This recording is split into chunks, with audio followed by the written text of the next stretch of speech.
Avropanın ortasında, Alp dağlarının arasında dünyanın cənnəti sayılan İsveçrə. Alimlərin araşdırmasına görə doğulacaq ən gözəl ölkə. Azərbaycandan 2 qat balaca olan bu ölkədə Almanca, Fransızca, İtalyanca əsas dillər hesab olunur.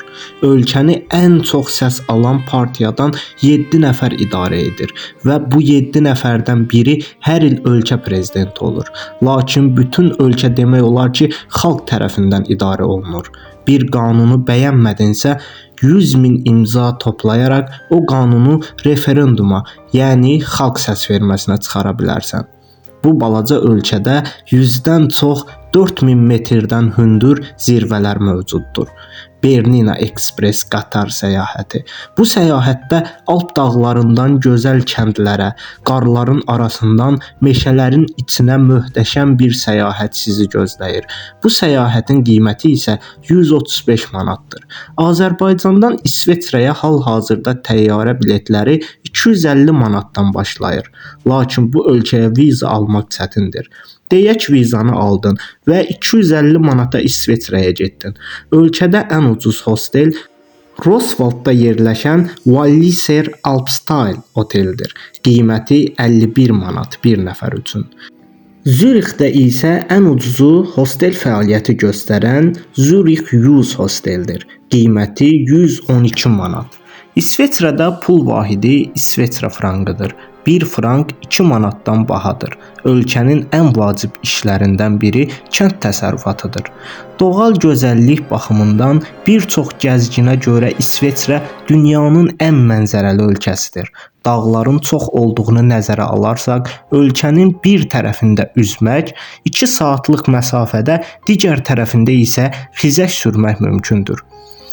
Ölkənin iqtisadiyyatı. Minimum əmək haqqı ortalama 4000 frankdır, yəni 8000 manat. Bir müəllim maaşı isə ortalama 7000 frankdır. Dünyanın ən çox maaş verən ölkələrindən biridir. Lakin burada bahalıq digər Avropa ölkələrinə nisbətən daha bahadır. Dünyanın ən böyük şokolad istehsal edən ölkələrindən biridir. Nestle, Milka kimi şokolad markaları İsveçrəyə aiddir. Dünyanın ən brend saat markalarından olan Rolex də İsveçrəyə məxsusdur. Yaxşı, İsveçrədə bu qədər maaş varsa, qiymətlər necədir? Qiymətlərə nəzər salaq. Benzin qiymətlərinə baxsaq, 95 benzin 3 manat 40 qəpik, dizel isə 3 manat 80 qəpikdir. Çörək qiymətləri həddən artıq bahadır. Bir çörək 3-4 manat arasında dəyişir. Makaron qiymətləri isə 1 kiloqramlıq makaron 8 manatdan başlayır. Unlar isə kiloqramı 4 manatdan başlayır. Yumurtaların qiymətləri isə bir ədədi 1 manatdan başlayır. Adi suların qiymətləri isə 1 litri 2 manatdır. Ətlər həddən artıq çox baha qiymətə gəlir və ətin kiloqramının qiyməti 50 manatla 100 manat arası dəyişir. Burada xiyar ədədlə satılır və ədədi 2 manatdan başlayır.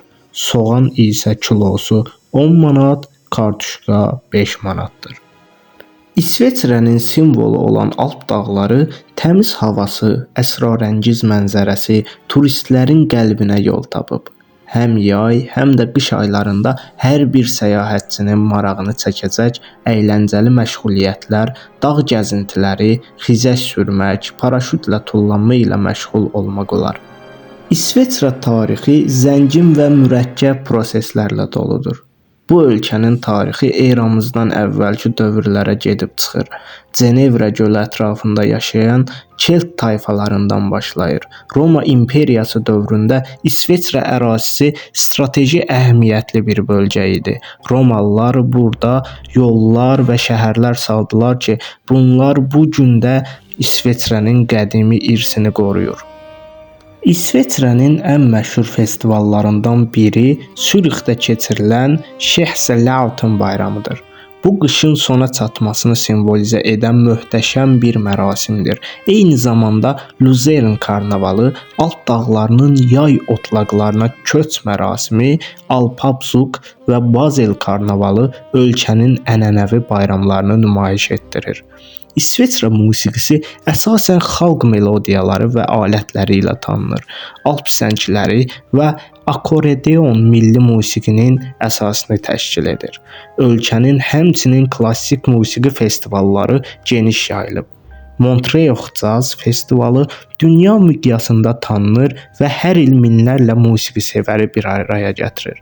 İsveçrə incəsənətdə isə Ferdinand Hodler, Albert Anker kimi rəssamların əsərləri ön plandadır. Müasir incəsənət və dizayn sahəsində də ölkə Avropanın qabaqcıl ölkələrindən biridir. İsveçrə mətbəxinə baxsaq, pendir və şokoladla sinonimdir. Fondü və raclette kimi yeməklər İsveçrənin ən məşhur kulinariya ənənələridir. Bundan başqa müxtəlif kantonlarda yerli təsirə əsaslanan yeməklər də geniş yayılıb.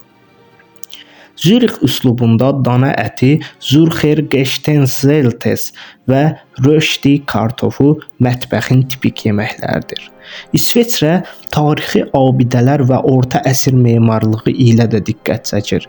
Bernin tarixi mərkəzi UNESCO-nun dünya irsi siyahısına daxildir. Alp dağları İsveçrənin simvoludur. Zirvələri qarla örtülmüş, göy üzünə ucalan dağlar yalnız dağçılar və xizəkçilər üçün deyil, həm də təbiətsevərlər üçün ideal məkandır. Bu dağlarda yürüyüş, dağ velosipedi sürmək və yüksək zirvələrə dırmanma kimi fəaliyyət geniş yayılmışdır. İsveçrənin dağlarının ətəyində yerləşən saysız göl səyahətçilərə dincəlmək və təbiətin qoynunda sakitləşmə imkanı verir. Cenevrə gölü, Lugan gölü və Luzerne gölləri kimi su hövzələri yalnız vizual zövq vermir, həm də müxtəlif su idman növləri, yelkən, qayaq və kano üçün əlverişlidir. Göllərin sahillərində yerləşən parklar, piknik yerləri və kiçik kafe-restoranlar turistlərə həm dadlı yerli yeməklər, həm də rahat atmosfer təklif edir. Dağların arasından axan çaylar və onların yaratdığı vadilər İsveçrənin ekosisteminin əsas hissəsini təşkil edir. Bu vadilərdə mövsümə uyğun çiçəklənmə, meşələrin sıx yaşıllığı və sərin dənizkənarı hava turistlərə unudulmaz yürüyüş və təbiət turlarında iştirak etmək imkanı yaradır. Xüsusilə yaz və payız aylarında təbiətin rəngləri ilə oynayan mənzərələr insanın ruhunu oxşayır və şəhərin səs-küyündən uzaq sakit bir an yaşadır. İsveçrənin təbiətinin yanında şəhərlər də özünə məxsus cazibəsi ilə seçilir. Hər bir şəhər fərqli tarixi, memarlığı və atmosferi ilə səyahətçilərin xoş təəssüratlarını bəxş edir. Turistlik məkanlara diqqət yetirsək, Matterhorn, Jungfrau, Pilatus kimi dağ zirvələrini ziyarət edin. Luzern gölü və Cenevrə gölü də unudulmaz mənzərələr təqdim edir. Şəhərlərinə baxsaq, Zürixin müasirliyi, Bernin tarixi abidələri və Cenevrənin beynəlxalq təşkilatlarla dolu atmosferi müxtəlif təcrübələr təqdim edir. Muzeylər və qaleriyalar. İsveçrə sənətsevərlər üçün bir cənnətdir. Zürixdəki Kunsthaus, Lozannadakı Olimpik muzey, həmçinin saat istehsalı ilə bağlı muzeylər ziyarətə dəyər. İsveçrə bahalı ölkədir, lakin əvvəlcədən planlaşdırma ilə xərclərinizi optimallaşdıra bilərsiniz. Gecələmək üçün hostellər, Airbnb və ya kənd qonaq evlərini seçə bilərsiniz. Swiss Travel Pass və ya şəhər kartlarından istifadə edərək nəqliyyat və turistlik yerlərə endirim əldə edə bilərsiniz. İsveçrədə dəqiq olmaq vacibdir. Qatar, avtobus və görüşlərdə dəqiq olmaq mədəniyyətin bir hissəsidir. Turist kimi zibil atmaq və ya təbiəti çirkləndirməkdən çəkinin. İsveçrədə təbiəti qorumaq böyük önəm daşıyır. Yaxşı, bir insan orada vətəndaşlıq ala bilərmi? Bu həddən artıq çox çətindir. Deyək, bir İsveçrəli firma ilə danışdın. Dövlət firmaya bu sualı verir. İşə alacağınız insanın işini bir İsveçrəli görə bilərmi? Əgər İsveçrəli edə bilmirsə, bir Avropa Birliyi vətəndaşı edə bilərmi? Yəni dövlət Avropa xaricindən insanların ölkəsinə vətəndaş kimi və ya işləmək üçün gəlməyini istəmir. İşə qəbul olunsanız belə vətəndaşlıq almaq üçün 12 il orada yaşamalısınız. İsveçrə xalqı sakit, gülərüz insanlardır və qanunlara çox bağlıdırlar. Mədəniyyət çox üst səviyyədədir. Oğurluq və cinayət çox az səviyyədədir. Hətta yox deyəcək qədər azdır. Ölkə çox bahaçılıqdır. Şəhər içi avtobuslar belə 5-6 manatdan başlayır.